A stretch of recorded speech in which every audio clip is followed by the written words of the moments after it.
रामपुर नामक एक गांव में रामू नाम का एक गरीब किसान रहता था।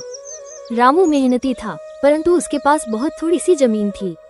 उस जमीन से जितनी फसल होती वो उसके परिवार का पेट भरने के लिए भी मुश्किल से ही पूरी पड़ती थी।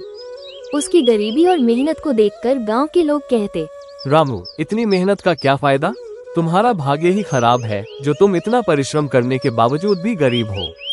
ये सुनकर रामू थोड़ा उदास हो जाता, पर फिर भी वो मेहनत करना नहीं छोड़ता। एक दिन गांव में एक साधु आए। गांव के लोग उनकी बातें बड़े ध्यान से सुनते थे और उन्हें बहुत मानते थे। रामू भी उनके पास गया और अपनी गरीबी और मेहनत की कहानी सुनाई। साधु ने उसे ध्यान से सुना और फिर कहा, तुम्हारी मेहनत जरूर रंग लाएगी बेटा, बस धैर्य रखो और अपनी मेहनत को बढ़ाते रहो। कभी कभी हमारी मेहनत के फल का समय आना थोड़ा देर से होता है, परंतु मेहनत का फल निश्चित रूप से मिलता है। रामू को साधु की बात से थोड़ी हिम्मत मिली और वो और भी मेहनत से खेती में जुट गया। दिन रात मेहनत करता, खेतों में घंटों समय बिताता। समय बीतता गया, लेकिन रामू की स्थिति में कोई खास बदलाव नहीं आया। फिर भी रामू ने अपने परिश्रम को कभी कम नहीं होने दिया। एक दिन जब रामू अपने खेत में हल चला रहा था, तभी अचानक हल किसी कठोर चीज से टकराया। उसने हल को जमीन से निकाला और देखा कि वहाँ कुछ चमक रहा है।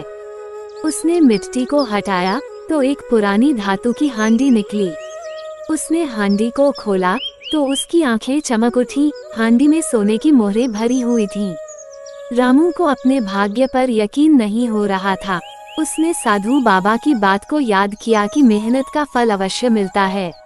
रामू ने उन सोने की मोहरों से थोड़ी जमीन और खरीदी और बेहतर बीज और साधन जुटाए। अब उसकी फसल बहुत अच्छी होने लगी और कुछ ही सालों में वह एक समृद्ध किसान बन गया। उसकी मेहनत और भाग्य ने मिलकर उसका जीवन बदल दिया। इस घटना के बाद गांव के लोग भी उसकी तारीफ करने लगे और कहने लगे, देखो, मेहनत का फल मिलता ही है, बस धैर्य रखना जरूरी है।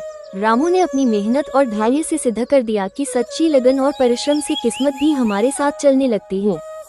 अगर आप सारे लोग इसी तरह का वीडियो देखना चाहते हैं तो मेरा चैनल को सब्सक्राइब और शेयर करना ना भूलें।